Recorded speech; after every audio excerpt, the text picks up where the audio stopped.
ঢাকা থেকে বাড়ি ফেরার পথে চরম ভোগান্তি আর অপমানের শিকার হতে হলো কলসিন্দুরের নারী ফুটবলারদের।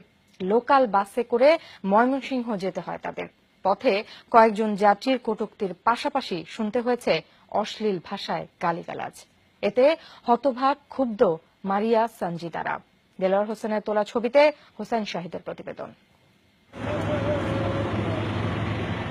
ঢাকা থেকে ধোবাউড়াগামী লোকাল বাস থেমে থেমে ওঠানো হচ্ছে যাত্রী, আর এই বাসেই বাড়ি ফিরছেন ইতিহাস গড়া বাংলাদেশ অনূর্ধ্ব 16 দলের কলসিন্দুরের নারী ফুটবলাররা। ভোগান্তির শেষ এখানেই নয়। এএফসি বাছাইয়ে বঙ্গবন্ধু স্টেডিয়ামে প্রতিটি ম্যাচেই অকুণ্ঠ সমর্থন পাওয়া এই ফুটবলাররা দুদিনের ব্যবধানেই শিকার হন চরম অবমাননার। এত সুন্দর একটা রেজাল্ট করলাম, আমরা বাংলাদেশ হয়ে খেললাম, কিন্তু আজকে এই যে যাত্রাটা বইতেছি খুব কষ্ট লাগতেছে।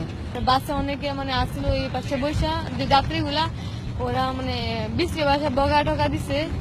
নারী ফুটবলারদের পাশে দাঁড়ান কয়েকজন, কিন্তু প্রতিবাদ করায় নাজেহাল হতে হয় তাদেরকেও। গালাগালি বললে তো ভালো না, তোমার কি লাগে? আমি বললাম আমার বোন বাগনি লাগে বা আমার ফর্সি বাড়ির। তাদেরকে যদি সম্মান না দেওয়া হয় তো তাদের আগ্রহ উৎসাহ জন্মে না। ঈদে বাড়ি ফিরতে ঢাকার মহাখালী বাসস্ট্যান্ড থেকে মঙ্গলবার সকাল 8:30টায় বাসে উঠে কলসিন্দুরের এই নারী ফুটবলাররা পৌঁছায় বেলা 3টায়। সাথে ছিল না অভিভাবক কিংবা বাফুফের কোনো কর্মকর্তা। বিষয়টি অবাক করার মতোই। বাংলাদেশকে যারা বয়ে এনে দিল সম্মান, বিশ্বে নারী ফুটবলকে যারা এগিয়ে নিয়ে গেল এই বাংলাদেশকে, তাদের অবস্থায় এই লোকাল বাসে করে বাড়ি ফেরা।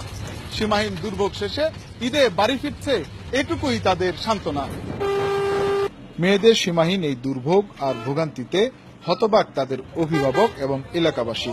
বাড়ি থেকে যে বিদায় করি বা ছেড়ে দেই, এটা কিন্তু বাংলাদেশ সরকারের উপরে বা ফেডারেশনের উপরে দায়িত্বটা থাকে।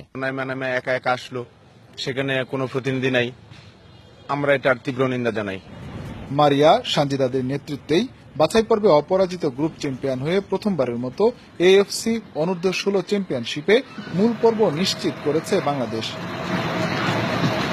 হোসেন শাহিদ, যমুনা নিউজ, ময়মনসিংহ।